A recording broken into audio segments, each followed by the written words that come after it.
ಮೊದಲಿಗೆ ಅಜಿತ್, ನಾನು ನಿನಗೆ ಇಯರ್ಬಡ್ಸ್ ಹಾಕೊಂಡು ಸ್ವಲ್ಪ ವಾಲ್ಯೂಮ್ ಇಟ್ಕೊಂಡು ಸೌಂಡ್ನ ಕೇಳೋಕೆ ಶುರು ಮಾಡಿ ದಿನ ಕಳೀತಾ ಇದ್ದ ಹಾಗೆ ವಾಲ್ಯೂಮ್ನ ಜಾಸ್ತಿ ಮಾಡಿಕೊಂಡು ಪ್ರಾಕ್ಟೀಸ್ ಮಾಡ್ತು ಅಂತ ಹೇಳಿದರೆ ಟ್ರೈನಿಂಗಿಗೆ ಹೋದಾಗ ತಲೆ ಸುತ್ತ ಬಂದು ಬೀಳೋದು ಆಗಲ್ಲ. ಯಾಕಂದರೆ ಇಲ್ಲಿ ಆಲ್ರೆಡಿ ಪ್ರಾಕ್ಟೀಸ್ ಮಾಡ್ತಿರ್ತೀಯಲ್ಲ. ಇದಕ್ಕೆ ಇಯರ್ಬಡ್ಸ್ ನೀನು ಯೂಸ್ ಮಾಡ್ತು ಅಂತ ಹೇಳಿದರೆ ಒಳ್ಳೆಯದು ಅಂತ ಹೇಳಿದ್ದು. ತಗೋತೀನಿ. ಆದರೆ ಇದನ್ನೆಲ್ಲ ನೀವ್ಯಾಕೆ ನನಗೆ ತಂದು ಕೊಟ್ರಿ? ನೀವ್ಯಾರು ನನಗೆ? ಅದೇ ಹಳೆ ಪ್ಯಾಟರ್ನ ಬಿಟ್ಟು ಏನಾದರೂ ಹೊಸದಾಗಿ ಯೋಚನೆ ಮಾಡು. ಹೊಸದಾಗಿ ನೋಡು.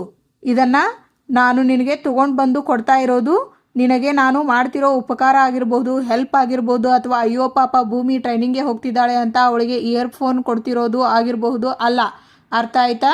ನೀನು ಪೊಲೀಸ್ ಟ್ರೈನಿಂಗಿಗೆ ಹೋಗಿ ಅಲ್ಲಿ ಗನ್ ಸೌಂಡ್ ಆಗಿ ನೀನು ತಲೆ ತಿರುಗಿ ಬಿದ್ದು ನೀನು ಪೊಲೀಸ್ ಕಾನ್ಸ್ಟೇಬಲ್ ಆಗಿ ಸೆಲೆಕ್ಟ್ ಆಗದೆ ಮತ್ತೆ ವಾಪಸ್ ಇಲ್ಲಿಗೆ ಬಂತು ಅಂತ ಹೇಳಿದರೆ ನಿನ್ನ ಹಳೆ ಮುಖ, ಈ ಭೂಮಿ 2.0 ಮುಖ ಇದನ್ನೆಲ್ಲ ನೋಡಿಕೊಂಡು ಈ ರೂಮಲ್ಲಿ ಇತ್ತು ಅಂತ ಹೇಳಿದರೆ ನನ್ನ ಜೀವನದ ಅತಿ ದೊಡ್ಡ ಘೋರ ದುರಂತ ಆಗಿಬಿಡುತ್ತೆ.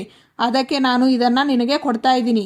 ಈ ಇಯರ್ಬಡ್ಸ್ ತಗೋ, ನನಗೆ ನೆಮ್ಮದಿ ಕೊಡು. ಇಯರ್ಬಡ್ಸ್ ತಗೋ, ನನಗೆ ನೆಮ್ಮದಿ ಕೊಡು. ಆಗ ಭೂಮಿ ಸಾಹೇಬ್ರೇ ಅಂತ ಜೋರಾಗಿ ಕಿರುಚಿ, ನನಗೂ ನೆಮ್ಮದಿ ಬೇಕು ನಿಮ್ಮಿಂದ, ನನಗೆ ಮುಕ್ತಾಯ ಬೇಕು. ನೋಡಿ, ಈ ಇಯರ್ಬಡ್ಸ್ ಯಾಕೆ ಇಸ್ಕೊಂಡೆ ಗೊತ್ತಾ? ನಿಮ್ಮ ಮುಖ ನನಗೆ ನೋಡೋಕೆ ಇಷ್ಟ ಇಲ್ಲ. ಅದಕ್ಕೆ ಶೂಟಿಂಗಲ್ಲಿ ನಾನು ಪಾಸ್ ಆಗೇ ಆಗ್ತೀನಿ. ನಿಮ್ಮಿಂದ ಮುಕ್ತಾಯ ಸಿಗೋದಕ್ಕೆ ಬರೀ ಗನ್ ಸೌಂಡ್ ಅಷ್ಟೇ ಅಲ್ಲ, ಬಾಂಬ್ನ ಕಿವಿ ಒಳಗಡೆ ಹಾಕಿದ್ರೂ ನಾನು ಪಾಸ್ ಆಗ್ತೀನಿ. ಅಲ್ಲ, ಇದನ್ನೆಲ್ಲಾನು ಕೆಳಗಡೆ ನಿಂತ್ಕೊಂಡೇ ಹೇಳ್ಬೋದಾಗಿತ್ತಲ್ಲ, ಯಾಕೆ ಮೇಲೆ ಹತ್ತಿದೀಯಾ? ಅರ್ಥ ಆಯ್ತಾ? ಆಗ ಅಜಿತ್, ತೀಟೆ, ಒಳ್ಳೆ MBBS ಫೈನಲ್ ಎಕ್ಸಾಮ್ಗೆ ಪ್ರಿಪೇರ್ ಆಗೋ ಥರ ಈ ಥರ ಆಗಿದೆಯಲ್ಲೋ. ಆಗ ಸತ್ಯನ ಅವನ ಟೆನ್ಷನ್ ಏನು ಅಂತ ನಾನು ನಿನಗೆ ಹೇಳ್ತೀನಿ ಕೇಳು. ಈ ಮದುವೆ ಆದಮೇಲೆ ಶಾಸ್ತ್ರದ ಪ್ರಕಾರ ಆರತಿ ಶಾಸ್ತ್ರ ಅಂತ ಬರುತ್ತೆ. ಆ ಆರತಿಯ ಶಾಸ್ತ್ರದಲ್ಲಿ ಏನಾಗುತ್ತೆ ಅಂದರೆ ಮನೆಯ ಸದಸ್ಯರೆಲ್ಲ ಸೇರಿಕೊಂಡು ಒಂದು ಕೊಡಪಾನ ತರ್ತಾರೆ. ಆ ಕೊಡಪಾನ ಸುಂದರವಾಗಿ ಅಲಂಕಾರ ಮಾಡಿರ್ತಾರೆ. ಅದರಲ್ಲಿ ಒಂದಿಷ್ಟು ಹಾಲು ಹಾಕಿರ್ತಾರೆ ಮತ್ತು ಚಿಟಿಕೆ ಅರಿಶಿನ ಹಾಕಿರ್ತಾರೆ ಮತ್ತು ಮಲ್ಲಿಗೆ ಹೂಗಳ ಎಸಳುಗಳನ್ನು ಹಾಕಿರ್ತಾರೆ. ಹಾಕಿದಾಗ ಏನಾಗುತ್ತೆ ಅಂದರೆ ಮದುಮಕ್ಕಳು ಇಬ್ಬರು ಸೇರ್ಕೊಂಡು ಬರ್ತಾರೆ, ಬಂದು ಕೂತ್ಕೋತಾರೆ. ಆ ಬಿಂದಿಗೆಯಲ್ಲಿ ಏನಾಗುತ್ತೆ ಅಂದರೆ ಮನೆಯ ಸಣ್ಣ ಸದಸ್ಯರಿಂದ ಹಿಡ್ಕೊಂಡು ಹಿರಿಯರು ಯಾರಾದರೂ ಒಂದು ಉಂಗ್ರಾನ ತಗೊಂಡು ಟಪ್ ಅಂತ ಹಾಕ್ತಾರೆ. ಒಂದೇ ಹಾಕಿದ ಮೇಲೆ ಏನಂದರೆ ಇಬ್ಬರು ನವವಧು ವರರು ಕೈ ಹಾಕಿ ತಡಕಾಡಿ ಕಚಾಪಚ ಮಾಡಿ ಕುಚೇಷ್ಟೆ ಮಾಡಿಕೊಂಡು ಆ ಉಂಗ್ರಾನ ತೆಗೆದು ಕೈಯನ್ನು ಮೇಲೆ ಹಿಡ್ಕೊಂಡು ನನಗೆ ಸಿಕ್ತು ಅಂತ ಆ ಉಂಗ್ರಾನ ಹಿಡ್ಕೊಂಡು ಅವರು ಸಂಸಾರದಲ್ಲೇ ಮೇಲ್ಗೈಯನ್ನು ಸಾಧಿಸ್ತಾರೆ, ಅತ್ಯುತ್ತಮ ಘಟ್ಟಕ್ಕೆ ಹೋಗ್ತಾರೆ ಅಂತ ಇವನಿಗೆ ನಾನು ಹೇಳಿದೆ. ಅವಾಗಿಂದ ಅಣ್ಣ ಶತಪಥ ತಿರುಗಿ ನನ್ನ ತಲೆನೇ ತಿರುಗಿಸ್ತಾ ಇದ್ದಾನೆ. ಆಗ ನಚ್ಚಿ, ಓಡಾಡದೆ ಏನು ಮಾಡಲಿ ಸತ್ಯನಾ? ನಾನು ಟೆನ್ಷನ್ ಆಗ್ತಾ ಇದೆ ನೋಡಿ, ಕೈಯೆಲ್ಲ ನಡುಗ್ತಾ ಇದೆ. ಬ್ರೋ, ಇದು ನಮ್ಮ ಮರ್ಯಾದೆ ಪ್ರಶ್ನೆ. ಅಕಸ್ಮಾತ್ ಉಂಗ್ರ ಆಟದಲ್ಲಿ ಅಂಜು ಗೆದ್ಬಿಟ್ಟು ನಾನು ಸೋತ್ಬಿಟ್ರೆ ನನಗೆ ಏನು ಮಾಡಬೇಕು ಅಂತಾನೆ ಗೊತ್ತಾಗ್ತಾ ಇಲ್ಲ. ಖಂಡಿತ ಇಲ್ಲ ನಚ್ಚಿ, ನಾನು ಹೆಚ್ಚು ನೀನು ಹೆಚ್ಚು ಅಂತ ನಾವು ರಿಲೇಷನ್ಶಿಪ್ನ ನೋಡಬಾರ್ದು. ಒಬ್ಬರಿಗೊಬ್ಬರು ಮ್ಯೂಚುವಲ್ ಆಗಿ ರೆಸ್ಪೆಕ್ಟ್ ಮಾಡಬೇಕು, ಒಬ್ಬರನ್ನೊಬ್ಬರು ಅರ್ಥ ಮಾಡ್ಕೋಬೇಕು. ರಿಲೇಷನ್ಶಿಪ್ ಅನ್ನೋದು ಕಾಂಪಿಟೇಷನ್ ಅಲ್ಲ ಕಣೋ, ಮತ್ತೆ ಕಂಪ್ಯಾನಿಯನ್ಶಿಪ್. ನಾನು ಇಷ್ಟು ದಿನ ನಿನ್ನ ಒಬ್ಬನ ಪಾಯಿಂಟ್ ಆಫ್ ವ್ಯೂ ಅಲ್ಲಿ ನೋಡ್ತಾ ಇದ್ದೆ. ಆದರೆ ಇನ್ಮೇಲೆ ನಿನಗೆ ಕಂಪ್ಯಾನಿಯನ್ ಬರ್ತಾರೆ ಅಂದರೆ ನೀನು ಅಂಜು ಪಾಯಿಂಟ್ ಆಫ್ ವ್ಯೂ ಕೂಡ ಯೋಚನೆ ಮಾಡಬೇಕು. ಇಬ್ಬರು ಸೇರಿ ಲೈಫಲ್ಲಿ ಹೆಜ್ಜೆ ಹಾಕೋಕೆ ಶುರು ಮಾಡಿದರೆ ಲೈಫ್ ಈಸ್ ಬ್ಯೂಟಿಫುಲ್ ಮಗ, ಸೀರಿಯಸ್ಲಿ. ಆಗ ಸತ್ಯಣ್ಣ, ಸಂಸಾರಸ್ಥನ ಅನುಭವದ ಮಾತುಗಳು ತಾವು ಪಾಲಿಸಬೇಕು. ಆಗ ನಚ್ಚಿ, ಹೌದು, ನೀವು ಮದುವೆಯಾದಾಗ ನಿಮಗೂ ಉಂಗ್ರ ಶಾಸ್ತ್ರ ಮಾಡಿಸಿರ್ತಾರೆ ತಾನೆ? ಹೌದು. ಆ ಉಂಗ್ರ ಯಾರ ಕೈಗೆ ಸಿಕ್ತು? ಆಗ ಸತ್ಯಣ್ಣ, ಆ ದಿನ ಉಂಗ್ರ ಸಿಕ್ಕಿದ್ದು ಭೂಮಿಗೆ ಅಲ್ಲ, ನನಗೆ. ನಾನು ಯಾರಿಗೂ ಗೊತ್ತಾಗದ ಹಾಗೆ ಅದನ್ನು ಭೂಮಿಗೆ ಕೊಟ್ಟೆ. ಅಲ್ಲ ಬ್ರೋ, ಮ್ಯಾಚ್ ಗೆದ್ದಿದ್ದು ನೀನು, ಟ್ರೋಫಿ ಸಿಕ್ಕಿದ್ದು ಅತ್ತಿಗೆಗ. ಇದು ಒಂಥರ ಇಂಟ್ರೆಸ್ಟಿಂಗ್ ಆಗಿ ಇದೆಯಲ್ಲ. ಸರಿ, ನೀನು ಯಾಕೆ ಅತ್ತಿಗೆಗೆ ಉಂಗ್ರ ಕೊಡೋಕೆ ಹೋದೆ? ಆಗ ಭೂಮಿ, ನನ್ನನ್ನು ಗೆಲ್ಸೋದಕ್ಕೆ. ಹೌದು ನಚ್ಚಿ, ಕೇಳದೆ ಈ ಮನೆಗೆ ಮದುವೆಯಾಗಿ ಬಂದ್ವಿ. ಮೊದಲೇ ಗೊತ್ತು ಗುರಿ ಇಲ್ಲದೆ ಇರೋಳು ಅಂತ ಈ ಮನೆಯವರೆಲ್ಲ ತುಂಬ ಸಿಟ್ಟು ಮಾಡ್ಕೊಂಡಿದ್ರು. ಆ ಸಿಟ್ಟನ್ನು ತನ್ನಗೆ ಮಾಡೋದಕ್ಕೆ, ನನ್ನ ಗೌರವನ ಹೆಚ್ಚಿಸೋದಕ್ಕೆ ನಿಮ್ಮ ಅಣ್ಣ ನನಗೆ ಆ ಉಂಗ್ರ ಕೊಟ್ಟು ಗೆಲ್ಸಿದ್ರು. Your amazing bro. ಹೇಗೆ ಲವ್ ಮಾಡಬೇಕು ಅಂತ ನನಗೆ ಗೊತ್ತಿದೆ ಅಂದ್ಕೊಂಡಿದ್ದೆ, ಆದರೆ ನಿನ್ನನ್ನು ನೋಡಿ ತುಂಬ ಕಲಿಯೋದು ಇದೆ. ನಿಜವಾದ ಗಂಡ ಹೆಂಡತಿ ಅಂದರೆ ನೀವೇ. ಏನು ಅಂಡರ್ಸ್ಟ್ಯಾಂಡಿಂಗ್ ಇದೆ ಒಬ್ಬರ ಮೇಲೆ ಇನ್ನೊಬ್ಬರಿಗೆ.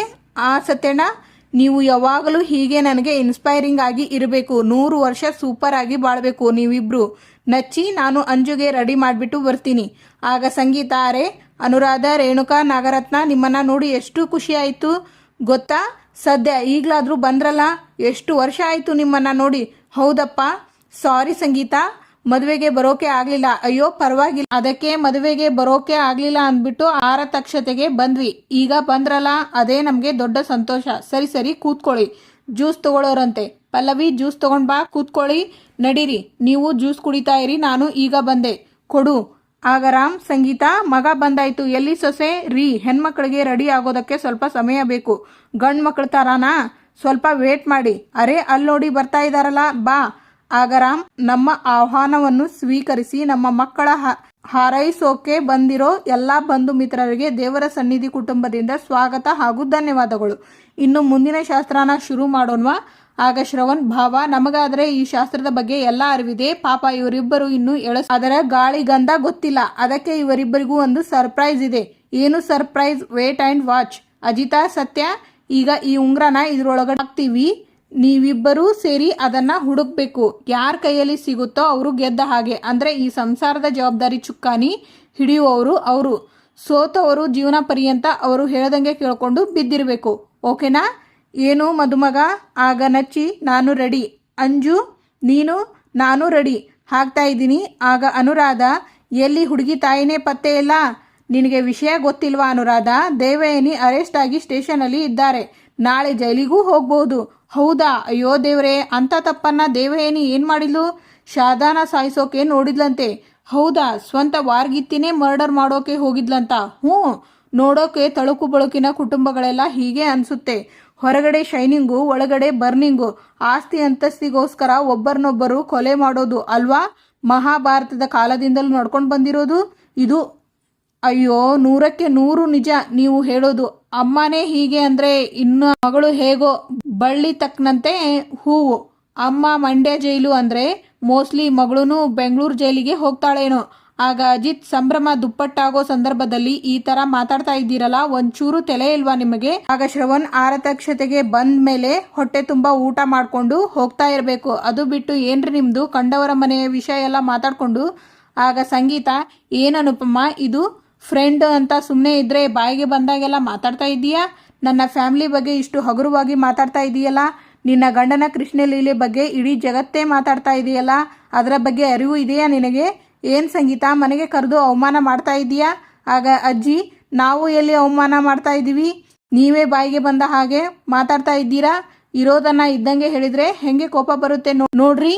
ಇವರಿಗೆ ಹುಷಾರು ಕಣಪ್ಪ. ನಚ್ಚಿ ಮೊದಲೇ ಕೊಲೆಗಾರ್ತಿ ಮಗಳು. ಆಗ ಅಂಜು ಅಲ್ಲಿಂದ ಎದ್ದು ಹೋಗ್ತಾಳೆ. ಆಗ ಎಲ್ಲರೂ ಅಂಜು ಅಂಜು ಅಂತ ಅವಳ ಹಿಂದೆ ಹೋಗ್ತಾರೆ. ಆಗ ಸಂಗೀತ ಹೋಗುವಾಗ ಎಡುತ್ತಾರೆ. ಆಗ ಅಜಿತ್, ಅಮ್ಮ ಏನಾಯ್ತು ಅಮ್ಮ?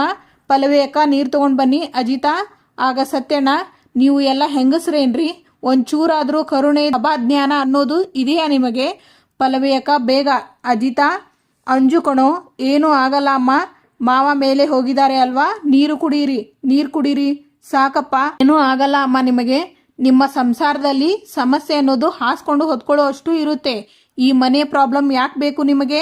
ಒಳ್ಳೆ ಮಾತಲ್ಲಿ ಆಚೆ ಹೋದ್ರೆ ಸರಿ. ಇಲ್ಲ ಅಂತ ಹೇಳಿದ್ರೆ ಚೆನ್ನಾಗಿರಲ್ಲ. ಮೊದಲು ಆಚೆ ಹೋಗಿ ಅಂದೆ. ನಡೀರೆ. ರಾಮ್, ಶ್ರವಣ್, ಭೂಮಿ, ನಚ್ಚಿ, ಅಪ್ಪು ಎಲ್ಲರೂ ಅಂಜು ಬಾಗಿಲು ತೆಗಿ ಅಂತ ಬಾಗಿಲು ಬಡಿತಾರೆ. ಆಗ ಭೂಮಿ, ಅಂಜು ಏನೇ ಇದ್ದರೂ ಕೂತು ಮಾತಾಡೋಣ, ಮೊದಲು ಬಾಗಿಲು ತೆಗಿ. ಆಗ ಅಂಜು, ಮಾತಾಡೋಕೆ ಏನು ಉಳಿದಿದೆ? ಅವರು ಉಗಿದಿದ್ದು ಕೇಳಿಸ್ಲಿಲ್ವಾ ನಿಮಗೆ? ಆಗ ರಾಮ್, ಸ್ವೀಟಿ, ಜನ ಇರೋದೇ ಹಾಗೆ, ಒಳ್ಳೆಯದಾದ್ರೂ ಮಾತಾಡ್ತಾರೆ, ಕೆಟ್ಟದಾದ್ರೂ ಮಾತಾಡ್ತಾರೆ, ತಲೆ ಕಡಿಸ್ಕೋಬಾರ್ದು. ಆಗ ಭೂಮಿ, ಅಂಜು ಡೋರ್ ತೆಗಿ. ಅಂಜು, ಜನರ ಮಾತಿಗೆಲ್ಲ ತಲೆ ಕಡಿಸ್ಕೊಂಡು ಕೂರೋಕೆ ಆಗುತ್ತಾ? ನಾವು ಬಾಳ್ವೆ ಮಾಡೋಕೆ ಆಗುತ್ತಾ? ದಯವಿಟ್ಟು ಬಾಗಿಲು ತೆಗಿ ಅಂಜು. ಆಗ ಶ್ರವಣ್, ಕಂದ ಅವರೆಲ್ಲ ಬಂದ್ರು, ಅಂದ್ರು, ಹೋದ್ರು, ಅಷ್ಟಕ್ಕೆ ಅದನ್ನೆಲ್ಲ ಮರ್ತ್ ಬಿಡ್ಬೇಕು. ಕಂದ ಬಾಗಿಲು ತೆಗಿ. ಇಲ್ಲ ದೊಡ್ಡಪ್ಪ, ಇದು ಇನ್ನೂ ಬಿಗಿನಿಂಗ್ ಅಷ್ಟೇ. ಹೋಗ್ತಾ ಹೋಗ್ತಾ ಜನ ಇನ್ನೂ ಜಾಸ್ತಿ ಮಾತಾಡ್ತಾರೆ. ಇವಳೇ ನೋಡಿ ಕೊಲೆಗಡಿಕಿ ಮಗಳು ಅಂತಾರೆ. ಅಮ್ಮನೇ ಹಿಂಗೆ ಅಂದ್ರೆ ಇನ್ನು ಮಗಳು ಹೇಗೆ ಅಂತ ಮಾತಾಡ್ಕೊಳ್ತಾರೆ. ನನಗೆ ಟಾರ್ಚರ್ ಮಾಡ್ತಾರೆ. ನನಗೆ ಅನಿಸ್ತಾ ಇದೆ ಆ ರಾಕ್ಷಸಿ ಹೊಟ್ಟೆಯಲ್ಲಿ ಯಾಕಾದ್ರೂ ಹುಟ್ಟಿದ್ನೋ ಅಂತ. ಆಗ ಭೂಮಿ, ಅಂಜು ಹಾಗೆಲ್ಲ ಅನ್ಕೋಬೇಡ, ಏನೂ ಆಗಿಲ್ಲ, ಬಾಗಿಲು ತೆಗಿ ಮೊದಲು. ಇಲ್ಲ ಅಕ್ಕ, ಶುಗರ್ ಕೋಟ್ ಮಾಡೋದ್ರಿಂದ ಪಾಯ್ಸನ್ ಯಾವತ್ತೂ ಸ್ವೀಟ್ ಆಗಲ್ಲ. ನನ್ನ ಹಣೆ ಬರಾನೇ ಸರಿ ಇಲ್ಲ. ಸಣ್ಣ ವಯಸ್ಸಲ್ಲೇ ನನ್ನ ತಂದೆನ ಕಳ್ಕೊಂಡೆ. ಈಗ ಮಾನ ಮರ್ಯಾದೆ ಕಳ್ಕೊಂಡು ಬದುಕ್ತಾ ಇದ್ದೀನಿ. ಈ ಥರ ಬದುಕೋದಕ್ಕಿಂತ ಸಾಯೋದೇ ಮೇಲು. ಸೀರೆ ತಗೊಂಡು ಪ್ಯಾನ್ಗೆ ನೇಣು ಹಾಕೊಳ್ಳಲು ನೋಡ್ತಾಳೆ ಅಂಜು. ಆಗ ನಚ್ಚಿ, ಅಂಜು ಅಂಜು ಅಂತ ಕೂಗ್ತಾರೆ. 1 ನಿಮಿಷ ಒಳಗಡೆಯಿಂದ ಏನೂ ರೆಸ್ಪಾನ್ಸ್ ಬರ್ತಾ ಇಲ್ಲ ಮಾವ. ಆಗ ರಾಮ್, ಶ್ರವಣ ಅವಳು ಮೊದಲೇ ಡಿಪ್ರೆಷನ್ನಲ್ಲಿ ಇದ್ದಾಳೆ, ಏನಾದರೂ ಹೆಚ್ಚು ಕಡಿಮೆ ಮಾಡಿಕೊಂಡ್ರೆ ಕಷ್ಟ, ಬಾಗಿಲು ಹೊಡಿಬೇಕು.